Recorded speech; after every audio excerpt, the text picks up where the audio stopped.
Hey guys, I got a 2009 Jeep Grand Cherokee.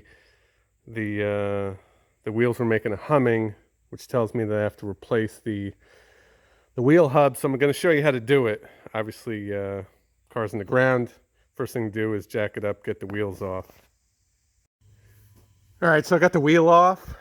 Next move is you got to take off the caliper and then the rotor, so we can get to the hub here. Spread a little WD on that just to loosen things up, and go from there. All right, now move, taking that caliper off. Now you'll see there's a couple bolts back here. I'll try and get to it. I twisted the wheel to the right, so it makes it a little easier to get to. So let's go pull that off.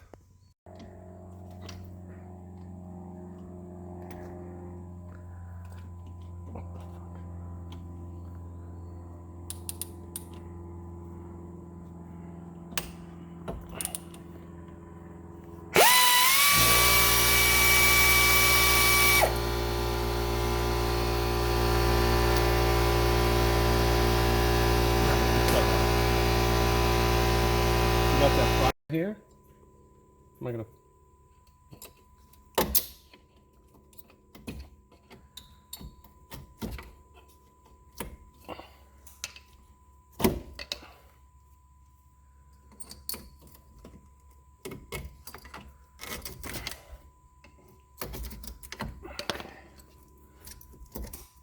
All right, and we got that off.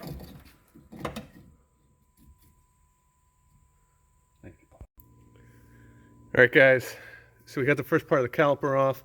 Put a bungee in there. You can just hang it from the spring just to make sure that doesn't fall down.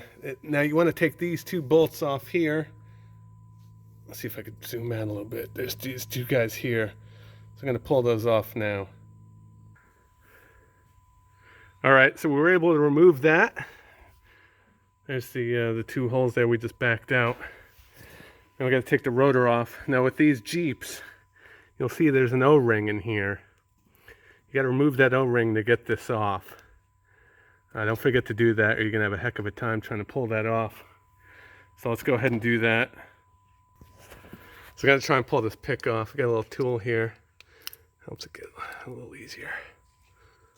Okay, there we go. Got that guy off. Now sometimes you have to bang these rotors around a little bit to get them off. Let's see if I could do that. You guys here. I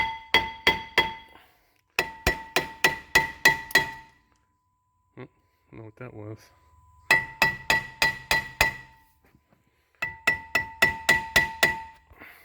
Let's see if we shake this thing loose. All right. It's drawn all over. So guys, I just want to show you this before I take this off.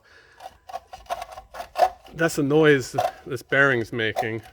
I'm going to move it back and forth, the wheel back and forth, so you can hear how bad that is. All right, let me go ahead and get this rotor off. All right, so we had to beat the rotor a little bit. These Jeeps, they get a little rusty. Sometimes it's a little tough to get the rotor off, but we did it. So next move is you have to disconnect the ABS line. So you can see that right here. You're going to want to pull this off, disconnect it, and then slink that out. After that, there's 3 screws back here. Let me see if I can take a look at that. Here's one, and then there's some 2 others back here. I'll try and get a better view of that. Yeah, there's one back here. So this is the one size. Now, if you guys have air tools, it's probably going to be a heck of a lot easier to do this versus just standard hand tools, but you should be able to do it with hand tools as well. This might take you longer. These things, after a while, the Jeeps, they just rust up. So let's go ahead. We're going to disconnect that connector, and then we're going to back out these bolts and see if we can't get this off. So we got that disconnected. You can see here, this is a part. It's kind of dirty. It's never been changed. It's connected with some rivets.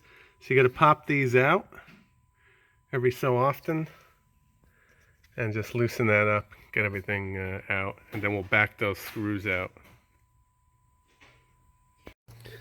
All right, we were able to take off the wire. There's a couple different spots it's connected, and we just backed out the 3 bolts. Just to kind of show you where this is. So here's one right here. Sorry about the camera angle. There's 3 of those. Again, we use the air wrench. It just seems to be a lot easier. Next thing is, we're going to take out this bolt here.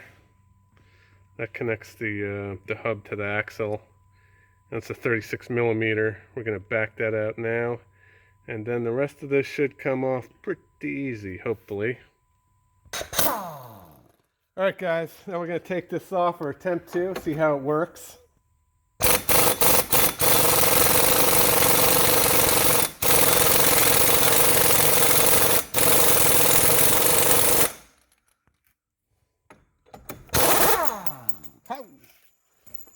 That went flying. Alright, so here it is, it's off.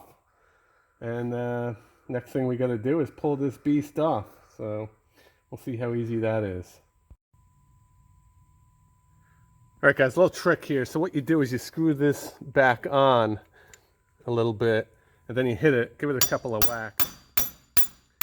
And that's going to push that back. It's going to make it a lot easier to loosen everything up.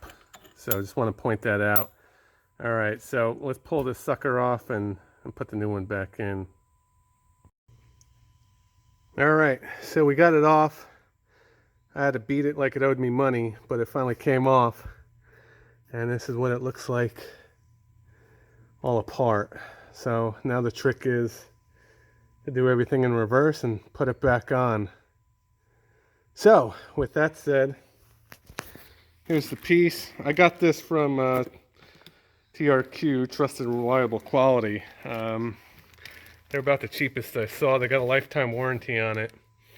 This Jeep is pretty old. It's 2009. It's got 176,000 miles on it, but it's still in pretty good shape. So I'm going to keep it as long as I can. I'm trying to avoid the new car payment. In regards, let's put this back on. So first things first, we have to get the heat shield, thread that ABS sensor through it, and then slide everything back on. So I'm going to go ahead and take this out of the package and cut these clips and go from there. So guys, one more thing here I just want to point out. So some of you guys might be wondering, there are some torque specs on these bolts here, these nuts. So for the axle nut, it's 100, and for these 3 hub bolts, it's 85. You just want to keep that in the back of your head and make sure that you at least tighten to those specs. Anything less than that, and you could be in a little danger there. So just want to point that out before we move on. Thanks, guys. All right, so we got the bolts tightened to the proper specs. Now we're just going to put a little anti-seize on this. Make sure not to get the bolts. You just want to get in between there. This is going to help keep the rotor from sticking when you're doing your brakes. So just go ahead and, oh, look at that, it fell. Dropped my load. All right. So I'm just gonna get it on there nice. All right, so make sure you do that, guys, before you put the rotor on. And then next we're just gonna plop that rotor back on. All right. First, let me find it. So we just put the rotor on. Next thing you gotta remember is to put your O-ring on. Slide that back on. It's gotta fit in that groove there. Actually, I'm gonna throw a little grease on here just to kind of make it nice. Should have got a new one of these, but oh, sorry guys. So yeah, so what you're gonna want to do is put the O-ring back on here. Slide it over. It keeps your rotor seated. Then we're gonna put the caliper back on. Then we're done. Just put the wheel back on and hit the open road. So let me go ahead and do that. All right, guys. So we put the electric back up. It went in real easy. Everything was perfect. All the connectors were there, and it's just linked up lickety split, no problem there. So next thing we do is going to put the caliper on, and we're good to roll.